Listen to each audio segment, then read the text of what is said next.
maintenant les officiers qui font partie et qui ont tout prévu. Merci Seigneur pour toutes choses. Amen. Amen. Amen. Merci beaucoup. Merci Major. Merci.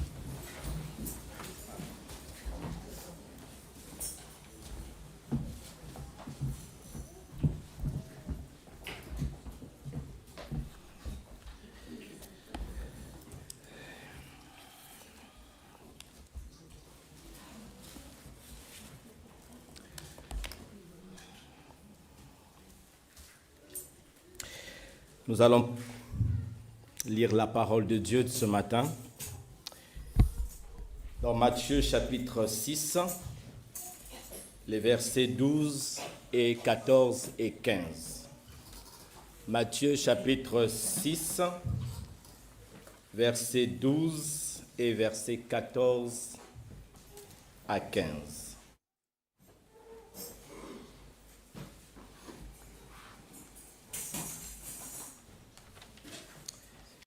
Je vais lire dans ma Bible la version Louis II.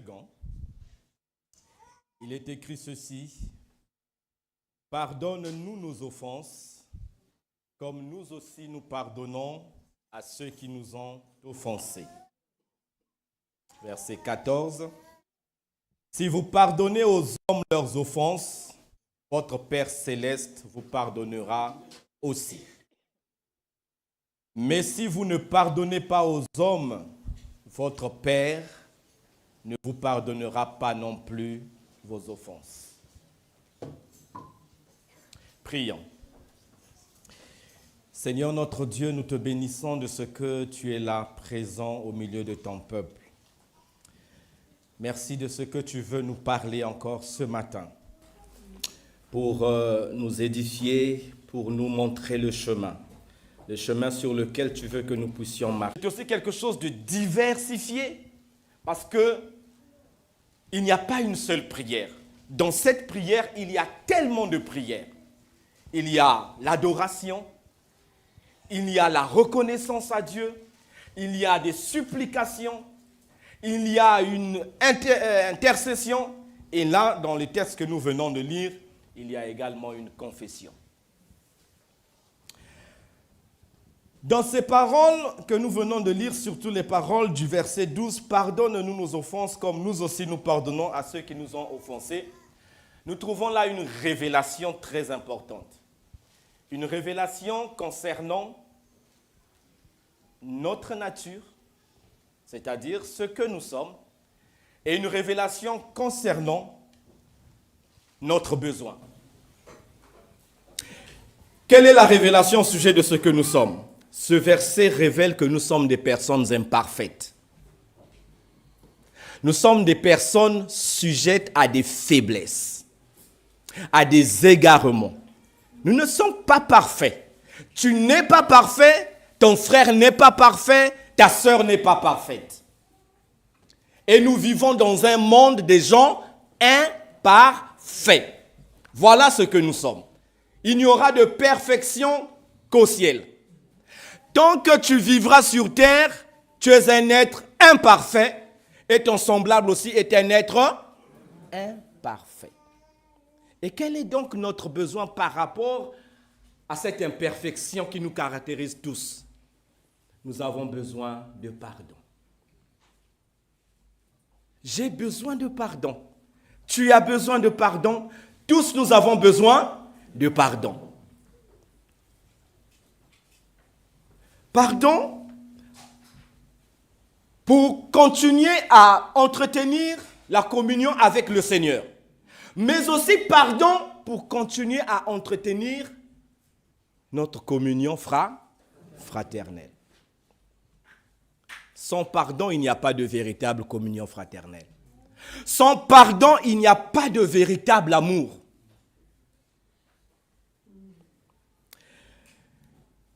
Et là, si vous remarquez dans les versets 14 et 15, Jésus souligne la nécessité de pardonner. Le pardon n'est pas une option. Le pardon est nécessaire. Le pardon est essentiel.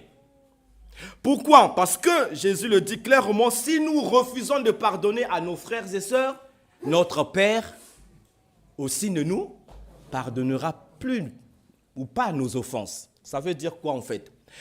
Si je refuse de pardonner, ça veut dire que je m'engage à ne plus pécher. Si tu refuses de pardonner, tu t'engages à ne plus pécher. Parce que tu n'auras plus besoin de pardon. Mais tant que tu auras besoin de pardon, tu as le devoir de pardonner.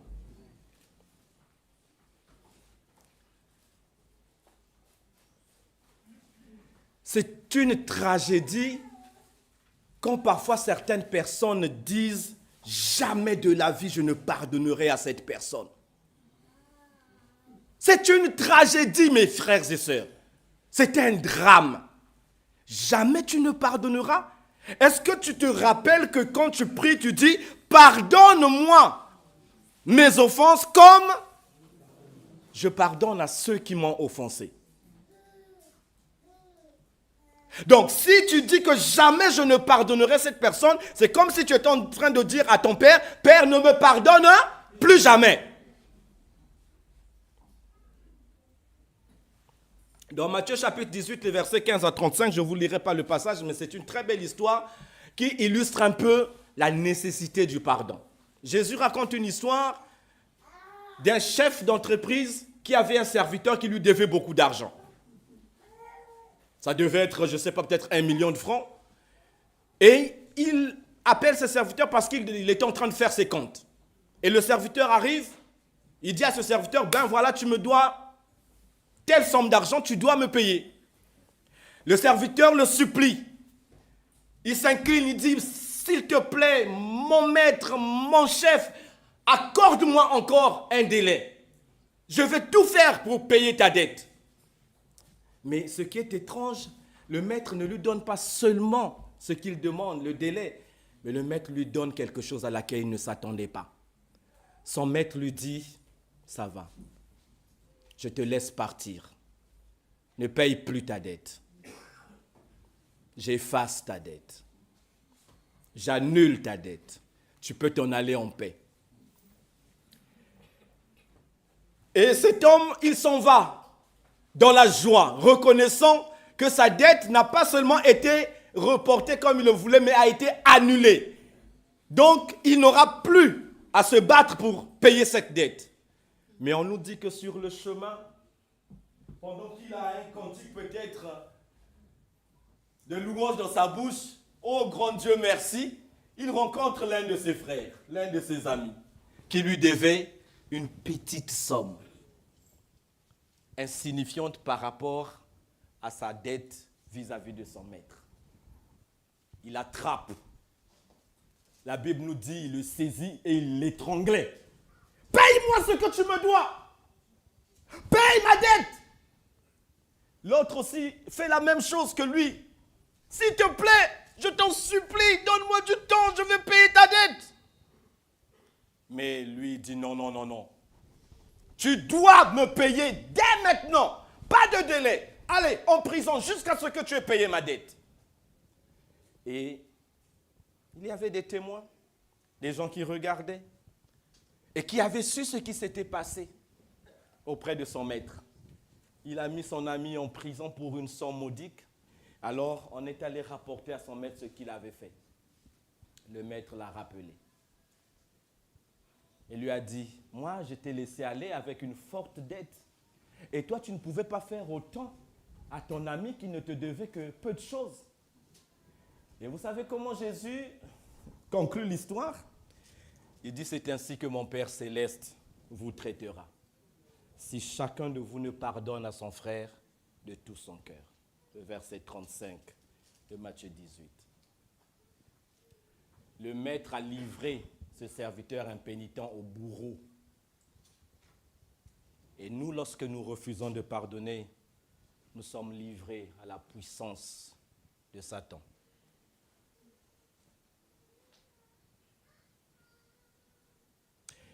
Parfois, nous ne savons pas quelle est l'énormité de la dette que Dieu nous a remise. Laissez-moi vous dire que tout ce que les gens vous doivent ne peut être comparé à ce que nous devons à Dieu. Mais Dieu nous a pardonné. Tous nos péchés, toutes nos rébellions, tous nos égarements, Dieu les a pardonnés. Dieu a effacé notre dette. Ce n'est rien en comparaison des offenses, des torts que les autres nous causent dans la vie.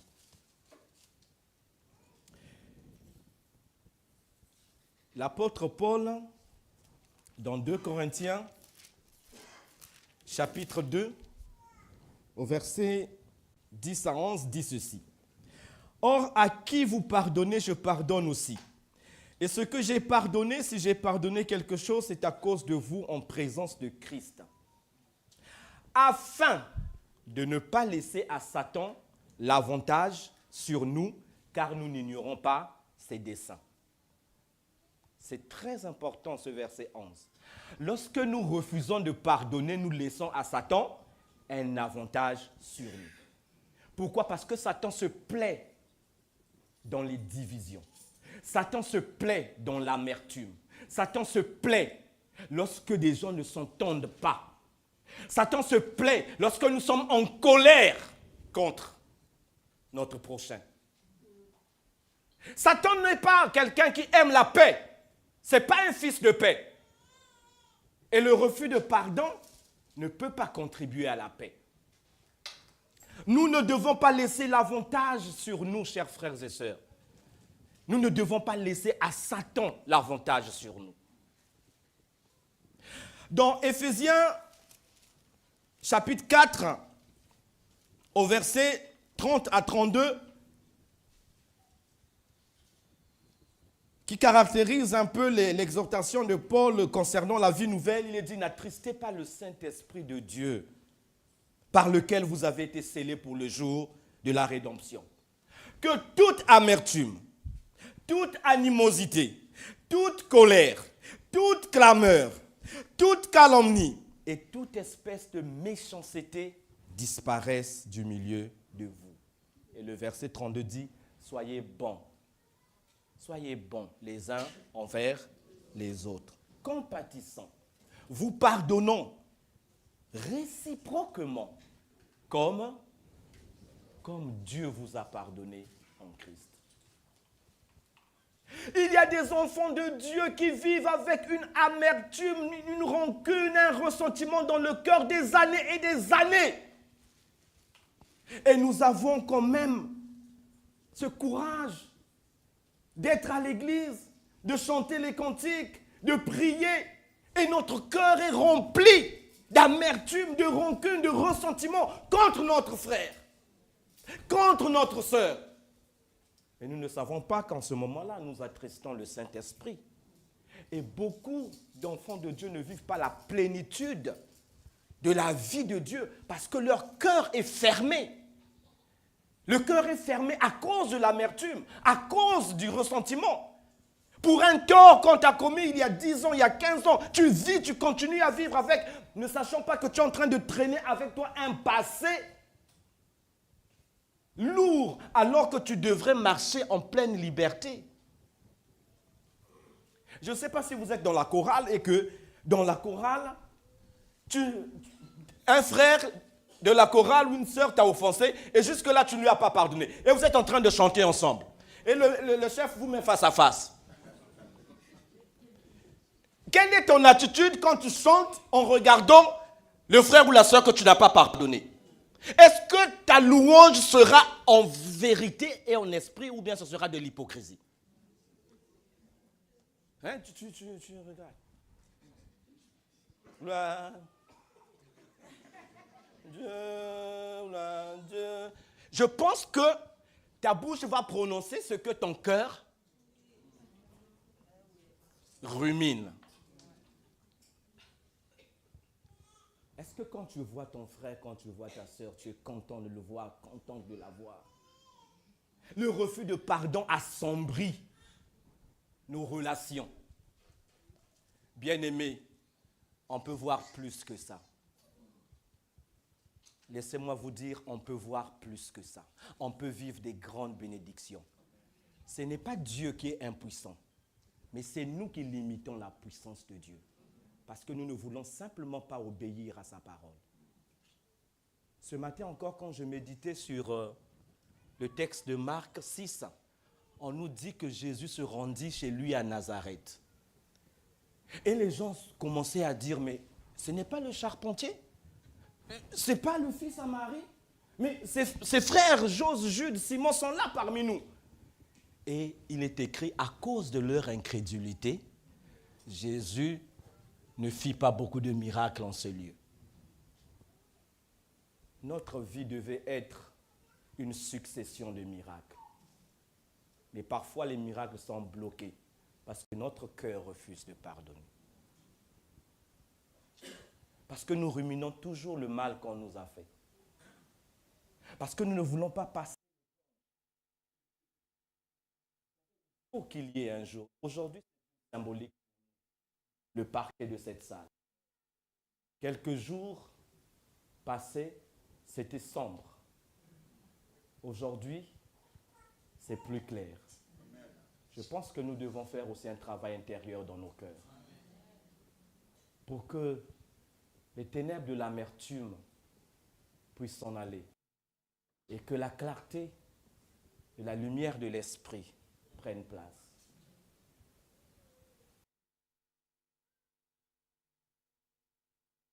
Qu'est-ce que pardonner? Pardonner, ce n'est pas oublier. Dieu ne nous a pas demandé d'oublier, mais il a demandé de pardonner. Parce qu'il y a certaines personnes qui croient qu'ils ne peuvent pas pardonner parce qu'ils ne peuvent pas oublier. Dieu ne nous appelle pas à la mission impossible. Il sait que nous avons une mémoire qui retient parfois plus le mal que le bien. Mais Dieu ne t'appelle pas à oublier. Il n'y a que Dieu qui oublie. Quand Dieu pardonne, il oublie. Mais l'homme peut pardonner sans oublier.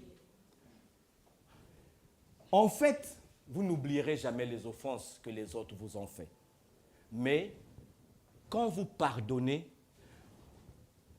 vous ouvrez la voie à votre guérison. Vous pouvez choisir de rester malade dans votre cœur. Mais vous pouvez aussi choisir de guérir. Mais la guérison ne vient que si vous pardonnez à votre frère et à votre sœur. Et vous savez quoi? Il y a même dans la Bible une autre histoire où Jésus dit, quand tu vas déposer ton offrande, si tu te souviens que tu as un problème avec ton frère, dépose là ton offrande, va d'abord te réconcilier avec ton frère. Parce que le plus important, c'est l'amour. Ce n'est pas l'offrande. Si tu n'es pas rempli d'amour, tes offrandes ne servent à rien. Si tu es toujours là à ruminer, à remâcher le mal que les autres ont fait, ça ne sert plus de venir ici. Reste à la maison. Nous n'avons plus assez de place.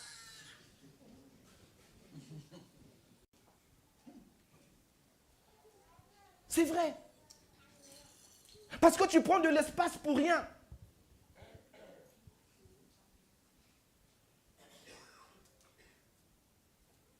Pardonner, ce n'est pas oublier. Mais pardonner, c'est un choix. C'est une décision de la volonté. Ne cherchez pas à vous venger vous-même. Il y a des gens qui ont tellement le sentiment qu'ils ont été victimes d'injustice qu'ils veulent se faire justice à eux-mêmes. Non, laissez Dieu s'occuper de la personne. Dieu n'a-t-il pas dit que c'est à moi la vengeance, à moi la rétribution? Romains chapitre 12. Les derniers versets de ce chapitre sont très parlants. À partir du verset 17. Ne rendez à personne le mal pour le mal. Recherchez ce qui est bien devant tous les hommes. S'il est possible, autant que cela dépend de vous, soyez en paix avec tous les hommes. Et le verset 19 dit, ne vous vengez point vous-même, bien-aimés, mais laissez agir la colère de Dieu. Laissez le soin à Dieu de vous faire justice. Car il est écrit, à moi la vengeance, à moi la rétribution, dit le Seigneur. Tant que vous refusez de pardonner, chers frères et sœurs, vous traînez avec vous votre passé comme une grosse chaîne. Et vous savez quoi? Cette grosse chaîne vous empêche d'avancer dans la vie. Cette chaîne vous garde prisonnier de votre amertume. Et parfois, on dit, lorsqu'on pardonne, on libère celui qui nous a offensés. Mais c'est tout le contraire, en fait. Quand tu pardonnes, tu te libères toi-même. Tu ne libères pas celui qui t'a offensé. Mais tu te libères toi-même. Tu brises les chaînes de l'amertume et tu es libre. Ceux qui offensent les autres se font du mal à eux-mêmes. Et si tu le comprends, pardonne. Parce que tu te mets du côté du Seigneur Jésus. Le Seigneur Jésus sur la croix, il était conscient de tout le mal qu'on lui faisait. Mais qu'est-ce qu'il a fait? Il a prié. Luc chapitre 23, le verset 34. Père, pardonne. Pardonne-leur, car ils ne savent pas ce qu'ils font. Personne parmi ces gens qui étaient là, qui assistaient à l'exécution de Jésus, n'avait eu la sensibilité de demander pardon à Jésus pour le mal qu'on lui faisait. Mais tout le monde qui était là, il y a certains qui se raillaient de lui, d'autres se moquaient de lui, et voilà. Fais ceci, mais tu es fils de Dieu. Mais Père Jésus n'a pas attendu qu'on lui demande pardon pour pardonner. Il y a certains d'entre nous qui attendent toujours que celui qui nous a offensés vienne nous demander pardon. Mais laissez-moi vous dire que si vous continuez à attendre, vous attendrez jusqu'à votre mort. Parce qu'il y a certaines personnes qui ne demandent jamais pardon, qui ne reconnaissent jamais leurs offenses.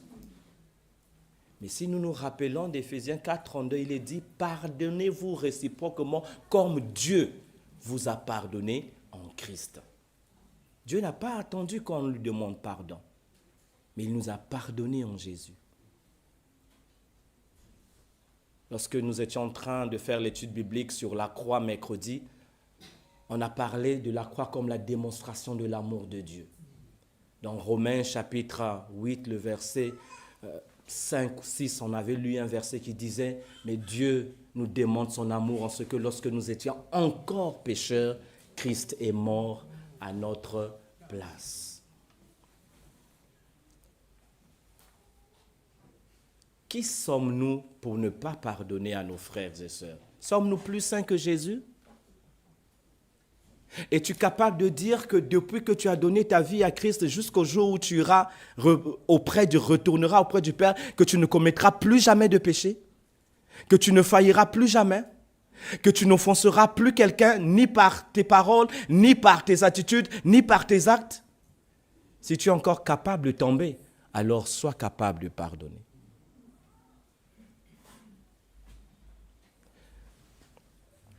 Il faut pardonner du fond du cœur. Il y a certaines personnes qui pardonnent comme ceci. Je te pardonne. Qu'est-ce que j'ai fait? J'ai dit, j'ai pardonné, mais est-ce que j'ai vraiment pardonné?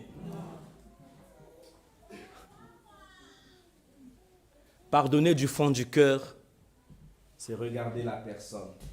Oui, Jacqueline, je te pardonne. Je reconnais que tu m'as fait du mal, mais je te pardonne. Et je t'aime. Que le Seigneur te bénisse.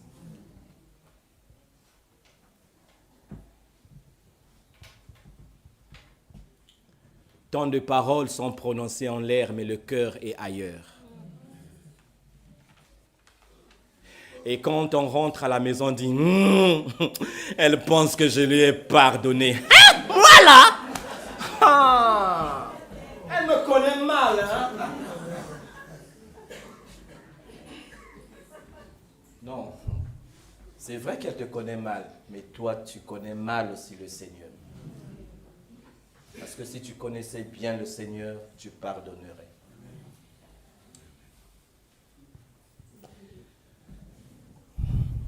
N'attendez pas d'avoir envie de pardonner pour pardonner. Vous n'en aurez jamais envie. Parce que le diable bloquera toujours cette envie. Votre chair, votre ego vous empêchera toujours d'avoir envie de pardonner. N'attendez pas d'avoir envie. C'est comme un malade qu'on est en train de traiter à l'hôpital, on lui dit il faut que tu manges. Et ce malade dit, je n'ai pas faim. Mais le médecin va insister, à dire, même si tu n'as pas d'appétit, mange quand même. Parce que c'est très important pour ta santé. Même si tu n'as pas envie de pardonner, pardonne quand même.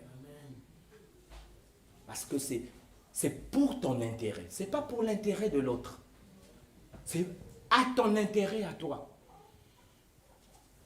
Tu veux dire au Seigneur, Seigneur, me voici, je t'aime et j'obéis à ta parole et tu refuses de pardonner? Chers frères et sœurs, le temps de pardonner, ce n'est pas demain, c'est maintenant. Pourquoi? Parce que Dieu veut faire des grandes choses dans vos vies. Dieu veut ouvrir des portes qui ont été fermées. Dieu veut répandre des riches bénédictions sur cette communauté.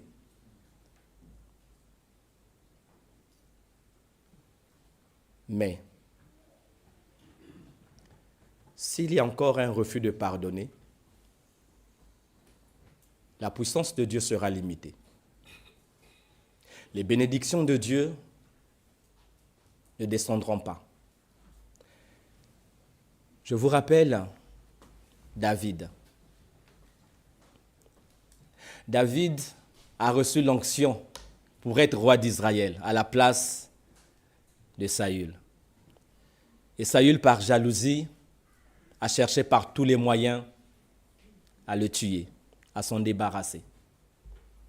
Et à 2 reprises, David a eu l'occasion d'éliminer le problème, c'est-à-dire de tuer le roi pour que, qu'il prenne sa royauté tranquillement. Mais il ne l'a pas fait. Pourquoi? Parce que c'était à Dieu de faire justice. C'était à Dieu de rendre justice. Mais bien aimés, laissez-moi vous dire que votre vie, quand vous la placez dans les mains de Dieu, il n'y a aucune personne sur terre qui peut la détruire. Amen. Il n'y en a pas. Donc ça ne sert pas de garder l'amertume parce que ce n'est pas toi qui as le pouvoir sur ta vie. C'est Dieu qui en a. Laisse les autres te haïr s'ils veulent te haïr. Moi, les gens qui me haïssent, je les appelle du vent. Parce qu'ils passent. Ils souffrent, ils passent. Mais moi, je continue à marcher avec le Seigneur. Amen. Et la bénédiction de Dieu, la grâce et le bonheur m'accompagnent. Amen.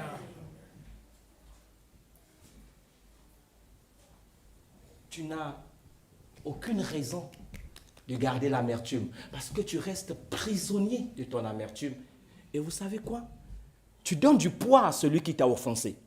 Parce que tes paroles, même tes pensées, tes attitudes et tes actes sont déterminés, influencés par cette personne. Par l'amertume que tu as. Au lieu d'être libre, au lieu d'agir, mais tu ne fais que réagir. À cause des torts que tu as subis. Et tu n'avances pas, tu tournes en rond. Débarrassez votre cœur de toute amertume, chers frères et sœurs. Il vous faut tourner la page. Vraiment, ma prière est que chacun puisse tourner la page. Il est très important de tourner la page. Il y a de nouvelles choses qui nous attendent. La gloire de Dieu, elle va resplendissant. Elle commence un tout petit peu et elle s'agrandit. Là, nous n'avons encore rien vu, mes bien-aimés. Vous voulez voir des grandes choses? Pardonnez. Pardonnez. Aimez-vous les uns les autres. Il y a certaines personnes, quand on les entend parler, tu sens que cette personne a toujours de l'amertume dans son cœur. On veut toujours culpabiliser le prochain. Mais c'est lui, c'est à cause de lui.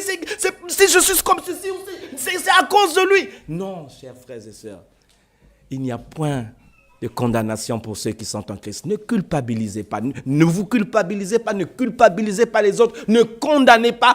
Pardonnez, aimez-vous et avançons avec le Seigneur. Dieu nous tient dans ses mains et il rendra justice en son temps et à sa manière.